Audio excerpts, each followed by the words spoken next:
Oke, Assalamualaikum warahmatullahi wabarakatuh. Salam sejahtera bagi kita semua. Shalom, Om Swastiastu, Namo Buddhaya, dan salam kebajikan. Kami dari kelompok 11 ingin mempresentasikan hasil kerja kelompok kami dalam mata kuliah Pendidikan Keluarga bagi Remaja. Kelompok kami beranggotakan ada 4 orang. Yang pertama ada Desi Rahma Katika dengan NIM A1E 119120. Yang kedua ada Melani dengan NIM A1E 119067.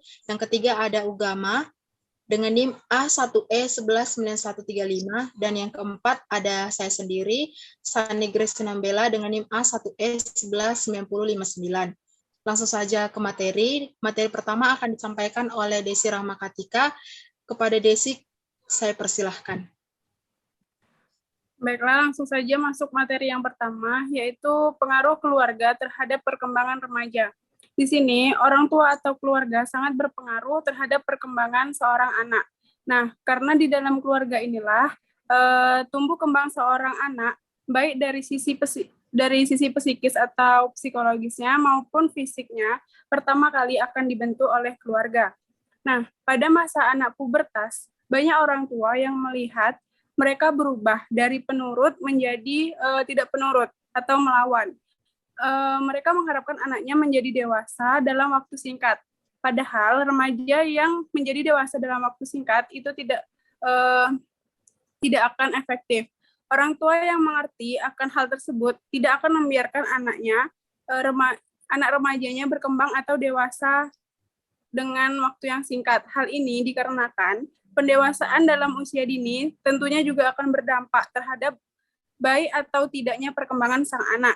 Nah, perkembangan remaja seharusnya berjalan sesuai dengan waktu dan usia sang anak. Kemudian slide yang kedua, yaitu tugas perkembangan remaja dalam keluarga.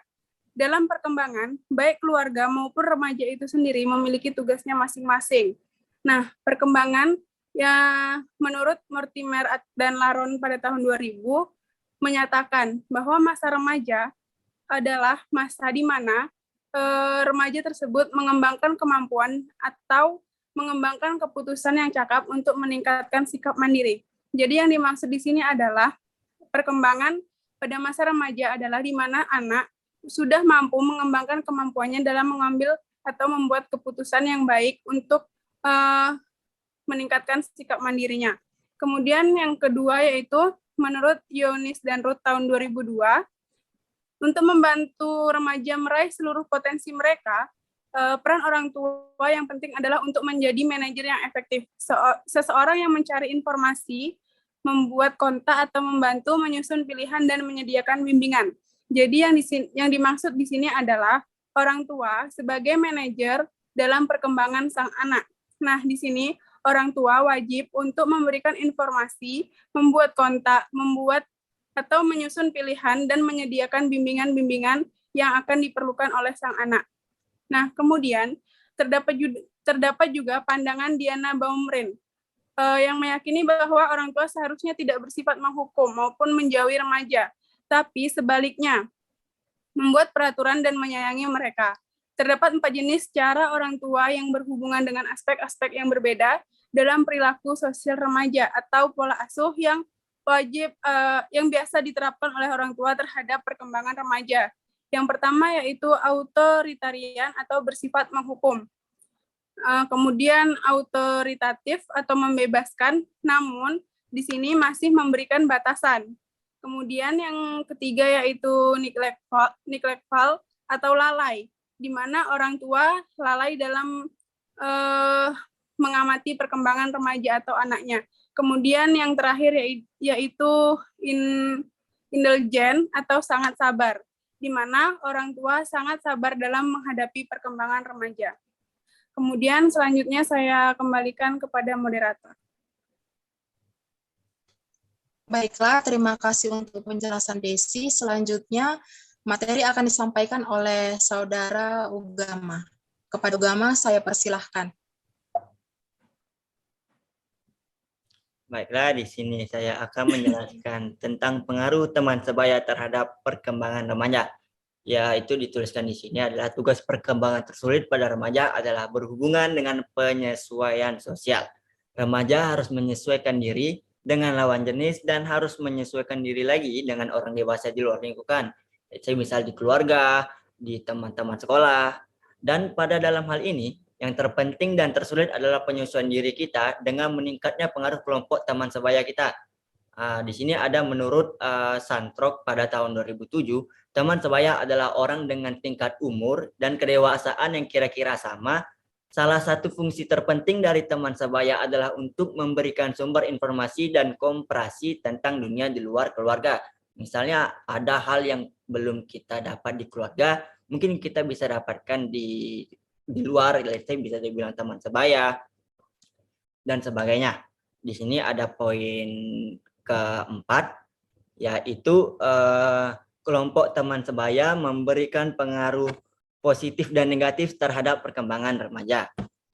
Di sini kan ada poinnya, yaitu pengaruh kelompok teman sebaya terhadap citra tubuh perkembangan remaja. Di sini saya akan jelaskan yang dimana citra tubuh adalah penilaian seseorang terhadap ukuran tubuhnya, berat badan, ataupun aspek tubuh yang lain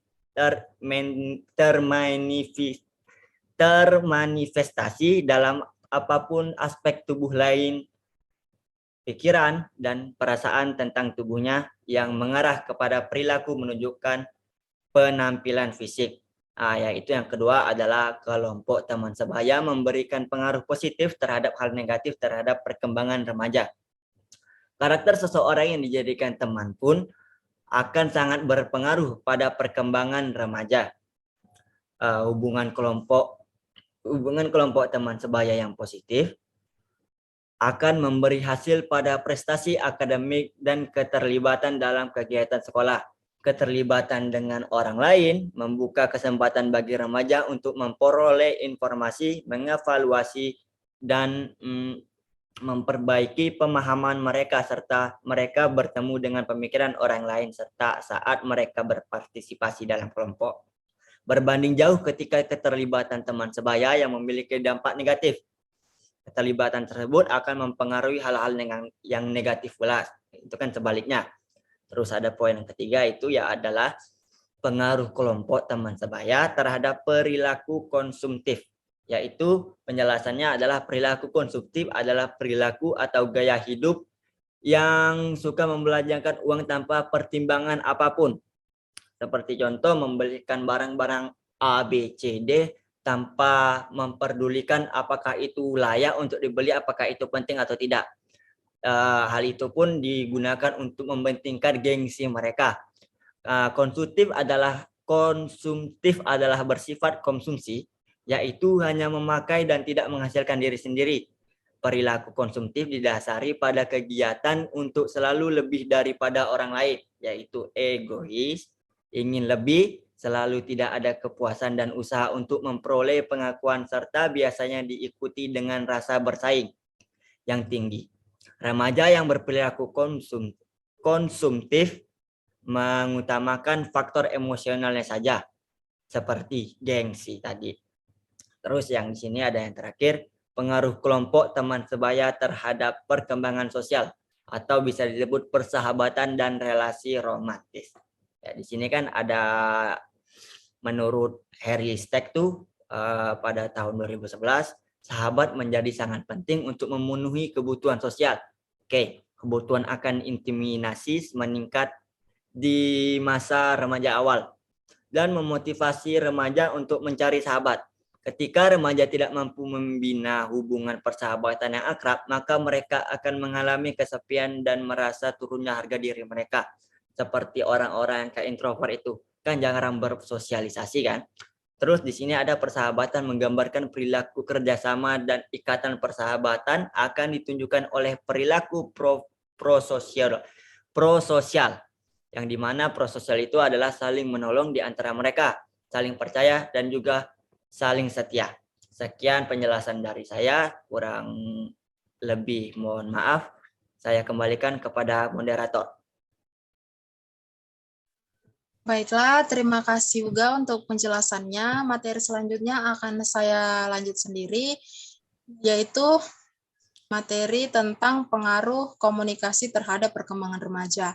Nah, dalam kebudayaan itu terdapat ilmu pengetahuan atau sains dan teknologi, di mana itu digunakan dan dimanfaatkan oleh manusia itu untuk pemenuhan kebutuhannya. Nah, perubahan teknologi komunikasi yang sangat cepat dan sangat pesat ini, di mana dari tahun ke tahun teknologi seperti yang kita ketahui selalu berkembang. Dulu manusia mengirim pesan dengan surat. Kalau sekarang kita dengan mudah bisa pakai WA, Instagram, Facebook, email, dan lain sebagainya.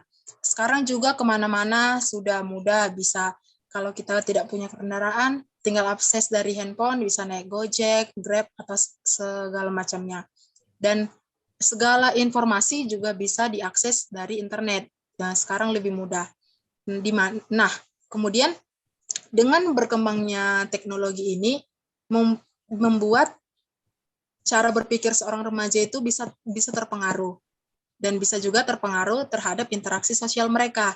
Contohnya itu dulu sebelum teknologi berkembang, teknologi komunikasi berkembang, anak-anak itu bermain di lapangan, misalnya bermain.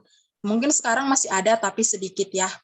Misalnya main layang-layang atau main sepak bola atau yang lain-lain. Tapi sekarang bisa kita lihat mungkin di lingkungan kita juga banyak atau adik-adik kita ataupun kita sendiri juga lebih ke interaksi sosialnya itu melalui media online seperti main bareng, seperti ya tinggal kalau mau hubungin teman tinggal telepon atau tinggal WA gitu kan. Kalau dulu lebih interaksi sosialnya itu lebih nyata. Kalau sekarang lebih ke media online karena yang tadi berkembangnya ilmu komunikasi.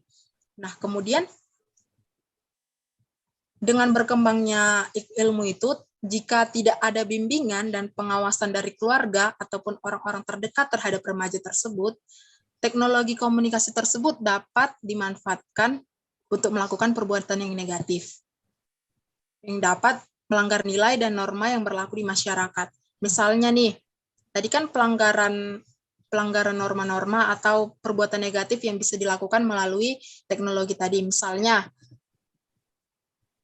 anak remaja sekarang lebih mudah mengakses semuanya di internet itu ada, semuanya lebih mudah diakses. Nah, segala video-video yang sebenarnya tidak layak untuk ditonton bisa dengan mudah diakses oleh anak remaja. Jika pengawasan dari keluarga itu sangat minim, terlalu membebaskan anak seperti itu. Dan tidak ada batasan, dan contoh yang berikutnya itu tidak ada batasan untuk anak bermain game. Nah, itu kan sangat berbahaya ya untuk perkembangan remaja karena dia bisa melupakan waktunya untuk belajar karena terlalu fokus untuk bermain game. Jadi diharapkan pengawasan orang tua itu sangat diperlukan bagi remaja dalam perkembangan komunikasi ini. Itu saja materi dari saya. Saya lanjutkan kepada Melanie untuk melanjutkan materi. Terima kasih kepada moderator telah memberi waktu dan tempat untuk saya mempresentasikan slide ke selanjutnya. Di samping pengaruh, tentu pasti ada dampak positif dan dampak negatif yang akan ditimbulkan oleh perkembangan iptek itu tersendiri, terutama dalam proses pendidikan remaja. Nah, yang pertama, yaitu ada siswa menjadi malas belajar. Nah, dengan adanya peralatan yang seharusnya dapat memudahkan siswa dalam belajar seperti laptop dengan jaringan internet yang memadai, ini malah sering membuat siswa jadi malas belajar. Terkadang banyak di antara mereka membuat siswa jadi malas belajar, menghabiskan waktunya untuk berinternetan yang hanya mendatangkan kesenangan semata. Seperti misalnya main Facebook, chattingan, WhatsApp-an, dan lain-lain. Kesemuanya itu tentu akan berpengaruh terhadap minat belajar siswa. Nah, yang kedua, terjadinya pelanggaran asusila. Maksudnya yaitu seiring kita mendengar atau membaca berita di mana terjadi pelaku pelanggaran asusila dilakukan oleh seorang siswa terhadap siswa lainnya, seperti terjadinya yang belum lama ini yaitu tawuran antar pelajar, terjadinya seks bebas dan gangster dan lain-lain. Yang ketiga, munculnya media massa, khususnya media elektronik seperti internet sebagai sumber ilmu dan pusat pendidikan di satu sisi bermanfaat untuk menambah wawasan siswa. Tetapi di sisi lainnya dapat disalahgunakan oleh siswa tersebut. Dengan munculnya media massa yang dihasilkan oleh perkembangan iptek ini, dapat menimbulkan adanya berbagai perilaku yang menyimpang yang dapat terjadi, seperti adanya siswa yang sering menghabiskan waktunya untuk bermain game, main PS, main Facebookan, chattingan lewat internet, sehingga yang semula waktunya yang seharusnya digunakannya untuk belajar tadi, malah digunakan untuk bermain, sehingga jam belajar menjadi habis dan sia-sia. Akhirnya semua itu akan dapat berpengaruh negatif terhadap hasil belajar siswa, dan bahkan terjadi penurunan moral dari para siswa, bahkan mahasiswa juga bisa mengalami itu.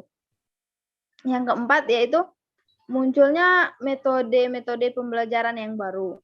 Nah, di satu sisi dapat memudahkan siswa dan guru dalam proses pembelajaran, dapat membuat proses belajar menjadi lebih menarik, tetapi di sisi lainnya juga dapat membuat siswa menjadi malas. Dengan adanya fasilitas yang dapat digunakan dengan mudah dalam proses pembelajaran ini, terkadang sering membuat siswa dan membuat ia menjadi malas dan merasa lebih dimanjakan. Misalnya ketika siswa diberi tugas untuk membuat makalah misalnya. Makalah mereka merasa tidak perlu pusing-pusing untuk memikirkannya karena sudah cukup mencari bahannya lewat internet, cuman dengan modal kopas-kopas saja, sehingga siswa semakin menjadi malas belajar. Nah, yang kelima, kerahasiaan alat tes untuk pendidikan semakin terancam. Selama ini sering kita melihat bahwa mendengar di siaran TV tentang penyalahgunaan teknologi. Karena dengan adanya perkembangan teknologi yang semakin canggih, maka dengan mudah dapat mengakseskan informasi dari satu daerah ke daerah lainnya. Inilah yang dilakukan oleh oknum untuk melakukan penyelewengan terkait dengan kebocoran soal ujian, sehingga terjadinya ini sering meresahkan pemerintah dan masyarakat. Yang keenam, ada penyalahgunaan pengetahuan bagi orang-orang tertentu untuk melakukan tindakan kriminal. Pada awalnya pendidikan itu ditujukan untuk mendapatkan perubahan yang bersifat ke arah yang positif. Namun pada akhirnya seringkali tujuan itu diselewengkan dengan berbagai alasan. Contohnya, seorang hacker misalnya dengan kemampuannya melakukan penerobosan sistem sebuah kantor atau perusahaan, mereka dapat melakukan perampokan dengan tidak perlu merampok langsung ke bank atau ke kantor-kantor. Cukup dengan perlu melakukan pembobolan terhadap sistem keuangan atau informasi penting. Maka mereka akan dapat keuntungan dan sulit untuk dilacak pelakunya. Yang ketujuh, yang terakhir, ada penyalahgunaan sistem pengolahan data dan menggunakan teknologi. Nah, dengan adanya pengolahan data dengan sistem teknologi, seringkali kita temukan adanya terjadi kecurangan dalam melakukan analisis data hasil penelitian yang dilakukan oleh mahasiswa misalnya. Melakukan analisis data hasil penelitian yang dilakukan oleh mahasiswa tersebut ini mereka melakukan hanya untuk mempermudahkan kepentingan pribadinya dengan mengabaikan kebenaran hasil penelitian yang dilakukannya. Demikianlah yang dapat saya sampaikan. Saya serahkan kepada moderator. Baiklah, terima kasih untuk penjelasannya Melani. Sekian penjelasan dari kelompok kami. Terima kasih.